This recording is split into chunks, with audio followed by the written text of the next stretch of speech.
कुतस्त्वा कश्मलमिदं विषमे समुपस्थितम् अनार्यजुष्टम अस्वर्ग्यम अकीर्तिकरम अर्जुन।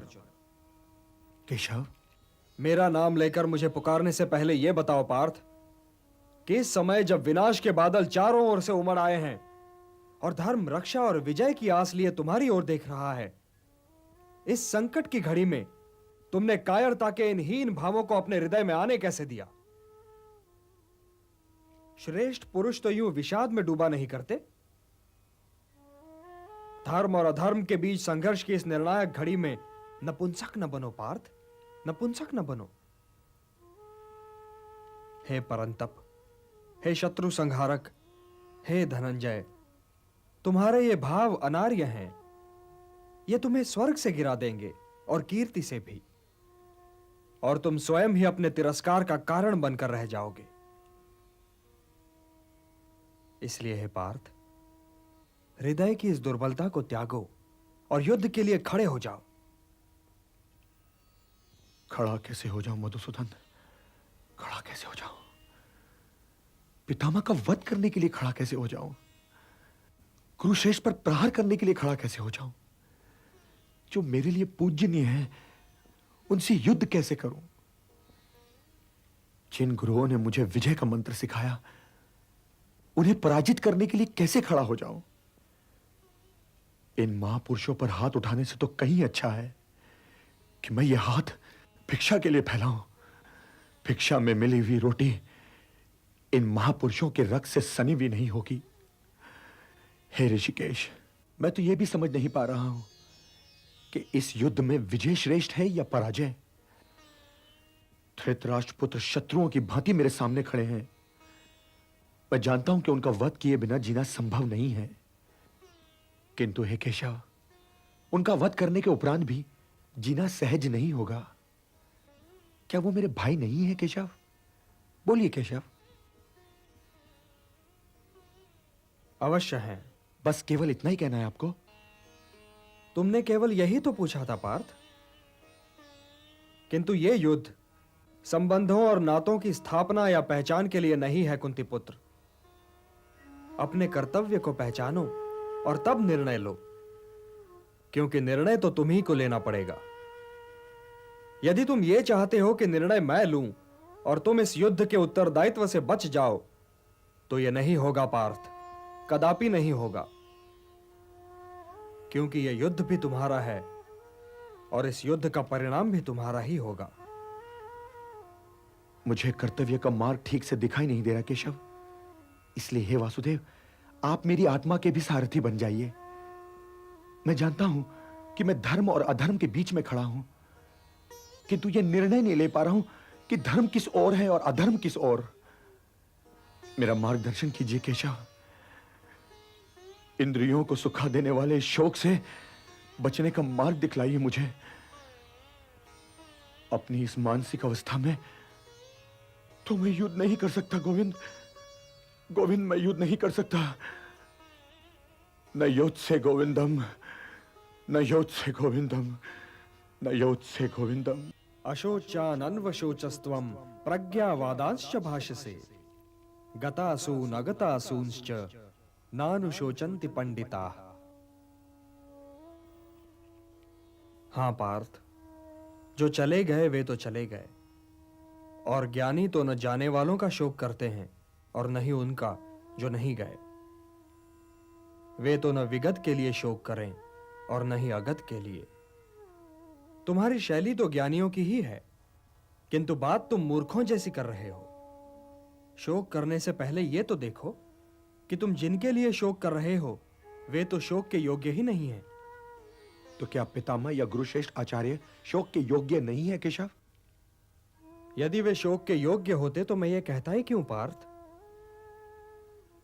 तुम इस सत्य को समझ लो पार्थ कि मूल तत्व शरीर नहीं आत्मा है, और मृत्यु उसकी यात्रा का अंत भी नहीं है, क्योंकि उसकी यात्रा तो अनंत है।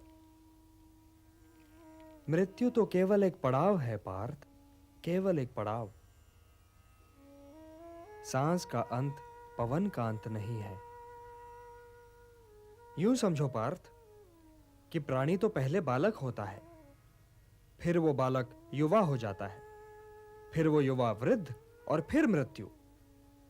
किंतु ये यात्रा तो शरीर की है। आत्मा तो इससे भी आगे जाता है। वो एक शरीर को त्याग कर कोई और शरीर धारण कर लेता है। इसलिए जो यात्रा मृत्यु पर समाप्त हो जाए वो तो केवल शरीर की यात्रा है पार्थ, केवल शरीर की यात्रा है। न जायते म्रियते वा कदाचित नायम भूत्वा भविता वा न भूयः अजो नित्यः शाश्वतोऽयं पुराणो न हन्यते हन्यमाने शरीरे।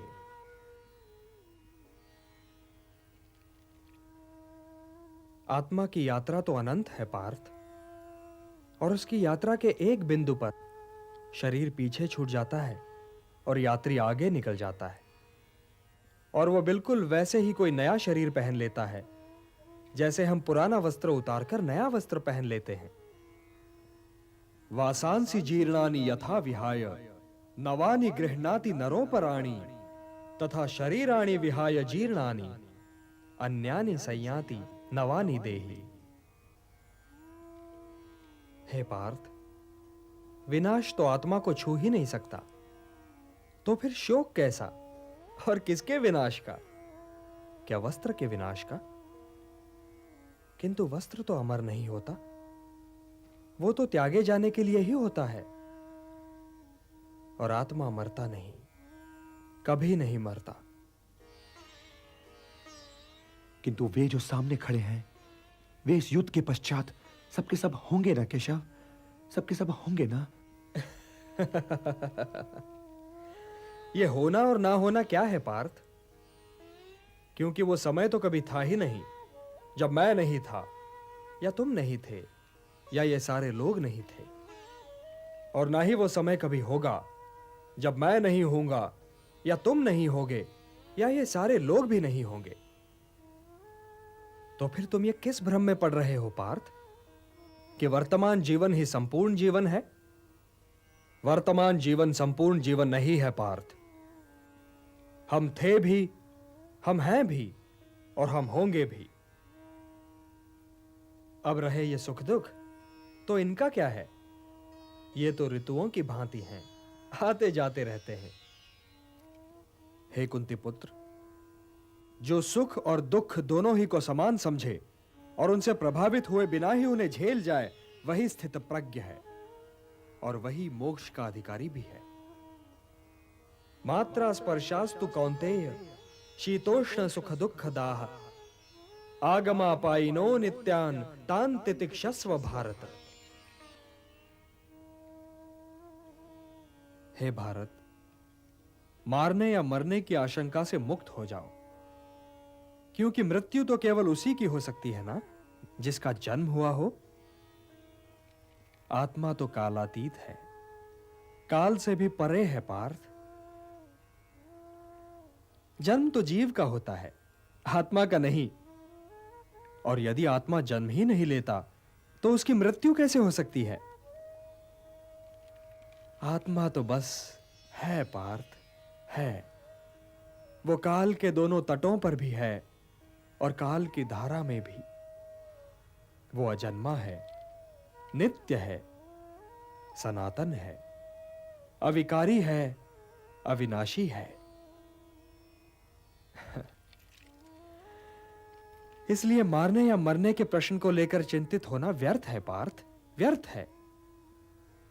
मृत्यु तो केवल शरीर की होती है, और उसकी मृत्यु के पश्चात भी आत्मा नहीं मरता, क्योंकि शस्त्र उसे काट नहीं सकता, अग्नि उसे जला नहीं सकती, जल उसे गीला नहीं कर सकता, और वायु उसे सुखा नहीं सकती। नैनम छिन्दन्ति शस्त्राणि नैनम दहति पावकः न चैनम क्लेदयन्त्यापो न शोषयति मारुतः।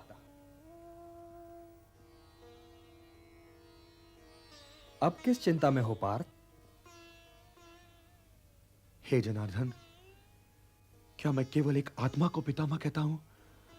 मैं अपने धूल में सने वस्त्र पहनकर एक आत्मा की गोद में घुस जाया करता था। वो जो श्वेत वस्त्र वाले वृद्ध योद्धा सामने अपने रथ पे खड़े हैं, क्या केवल वो एक आत्मा है? क्या उनके उस शरीर ने, जिसे आप आत्मा का वस्त्र कह रहे हैं, अनेक बार मेरे शीश पर आशीर्वाद देने के लिए हाथ नहीं धरा था? क्या वो वृद्ध ब्राह्मण श्रेष्ठ केवल एक आत्मा है, जिन्होंने मुझे धनुर्विद्या सिखाई है? केशव, मैं आत्मा के नित्य होने, पुरातन होने, अविनाशी होने को नहीं नाकारता, पर जिन शरीरों की मैं बात कर रहा हूं, वो शरीर भी तो मेरे कुछ लगते हैं ना। आत्मा तो जन्म नहीं लेता केशव, आत्मा तो जन्म नहीं लेता, किंतु लोग तो जन्म लेते हैं केशव, लोग तो जन्म लेते हैं। हां, लोग जन्म तो अवश्य लेते हैं पार्थ, किंतु इस तर्क को तनिक आगे बढ़ाओ महाबाहो, तनिक आगे बढ़ाओ। जो जन्म लेगा उसकी मृत्यु तो निश्चित है, तो निश्चित का शोक क्यों? जन्म लेने वाले को एक न एक दिन तो मरना ही है, और यह मृत्यु भी अंत नहीं है, क्योंकि मरने वाला फिर जन्म भी लेगा। यह तो एक अटल सत्य है पार्थ, और इस अटल सत्य को कोई टाल भी नहीं सकता। न तुम, न मैं, न कोई और। गंगा पुत्र भीष्म के पास तो इच्छा मृत्यु का वरदान है, किंतु मृत्यु तो फिर भी अटल है ना पार्थ। तो जन्म, मृत्यु और फिर जन्म की श्रृंखला में शोक का स्थान कहां है पार्थ? कहां है शोक का स्थान? जिन लोगों को तुम सामने खड़ा देख रहे हो ना पार्थ, वो इस जन्म से पहले भी थे, पर क्या थे ये तुम नहीं जानते। वो इस जन्म के उपरांत भी होंगे, पर क्या होंगे ये भी तुम नहीं जानते। उनका अस्तित्व तो इस जन्म और मरण के दो बिंदुओं के इधर या उधर है ही नहीं, और यदि है भी तो अज्ञात है, अव्यक्त है। अर्थात इस जन्म से पूर्व भी वो तुम्हारे लिए नहीं थे पार्थ, और इस जन्म के उपरांत भी नहीं होंगे। तो हे पार्थ, जिनके जीवन का अनिवार्य अंत ही मृत्यु हो, और उनके जीवन के इस अनिवार्य अंत को न तुम टाल सकते हो और न ही बदल सकते हो, तो फिर शोक काहे का, और शोक क्यों? ये पितामह, ये गुरुजन, ये सगे संबंधी, इनमें से किसी को भी तुम उनके इस जन्म से पूर्व भी नहीं जानते थे पार्थ, और न ही इस जन्म के उपरांत जानोगे। तब तो फिर इनके लिए शोक करना व्यर्थ होगा ना पार्थ, व्यर्थ होगा। अव्यक्तादीनि भूतानि व्यक्त मध्यानि भारत, अव्यक्त निधनान्येव तत्र का परिदेवना। हे पार्थ, स्वधर्ममपि चावेक्ष्य न विकम्पितुमर्हसि, धर्म्यात् हि युद्धात् श्रेयोन्यत् क्षत्रियस्य न विद्यते। इसमें आश्चर्य की क्या बात है पार्थ? जैसे फटना वस्त्र का अंतिम सत्य ठहरा है, वैसे ही मृत्यु शरीर का अंतिम सत्य है। तो फिर सत्य का शोक क्यों? मनुष्य शरीर और आत्मा नश्वर और अनश्वर का मिश्रण नहीं है। शरीर तो केवल आत्मा का एक साधन है। इसलिए शरीर की चिंता में पड़े बिना ही अपने धर्म का पालन करते रहना चाहिए पार्थ। किंतु यदि तुम अपने क्षत्रिय धर्म के विषय में सोच रहे हो पार्थ, तब भी तुम्हें युद्ध ही करना चाहिए, क्योंकि अधर्म के विरुद्ध अस्त्र और शस्त्र उठाना ही क्षत्रिय का धर्म है। और आज अधर्म धर्म के विरुद्ध शस्त्र उठाए सामने खड़ा है। इसलिए हे पार्थ, अपने क्षत्रिय धर्म का पालन करो। हे केशव, आपसे यही पूछने तो मैं आपको यहां लाया हूं कि मेरा कर्तव्य क्या है, कि मेरा धर्म क्या है केशव। और स्वयं तुम क्या हो पार्थ? स्वयं तुम कौन हो? मैं द्रोण शिष्य अर्जुन हूं। क्या इसके अतिरिक्त और कुछ नहीं हो? मैं कुंती पुत्र अर्जुन हूं। और मैं क्षत्रिय हूं केशव। यदि तुम क्षत्रिय न रहे होते पार्थ, तो द्रोण शिष्य भी न होते। और हे कौन्तेय, कुंती पुत्र होने के नाते भी तो तुम क्षत्रिय ही हो, तो तुम्हारी तीनों ही पहचाने क्षत्रिय पहचाने हैं। इसलिए क्षत्रिय धर्म ही तुम्हारा धर्म है, उस धर्म का पालन करो। अधर्म के विरुद्ध अस्त्र उठाना ही क्षत्रिय धर्म है, अन्याय और अनीति के विरुद्ध अस्त्र उठाना ही क्षत्रिय धर्म है। और यदि इस निर्णायक घड़ी में तुमने सत्य के पक्ष में और असत्य के विरोध में अस्त्र नहीं उठाए पार्थ, तो तुम्हारे धर्म के साथ साथ तुम्हारी उज्जवल कीर्ति भी नष्ट हो जाएगी। और यदि ऐसा हुआ पार्थ, तो केवल तुम्हारे विरोधी ही नहीं बल्कि संपूर्ण समाज तुम्हें कलंकित कापुरुष कहेगा और आने वाली पीढ़ियां तुम्हें कायर और पापी मानेंगी। इसलिए हे महाबाहो, विजय और पराजय, जीवन और मृत्यु, सुख और दुख के प्रश्नों में ना उलझो और युद्ध करो। यदि इस युद्ध में तुम्हारी विजय हुई तो पृथ्वी का राज्य और यश भोगोगे, और यदि वीर गति को प्राप्त हुए तब भी यश के साथ साथ स्वर्ग पाओगे। इसलिए हे कौन्तेय, उठो, सुख दुख, लाभ हानि, जय पराजय सबको समान समझो और युद्ध करो, कि यही तुम्हारा क्षत्रिय कर्तव्य भी है और मानव धर्म भी। हतो वा प्राप्स्यसि स्वर्गम जित्वा वा भोक्ष्यसे महीम, तस्मात् उत्तिष्ठ कौन्तेय, युद्धाय कृत निश्चयः।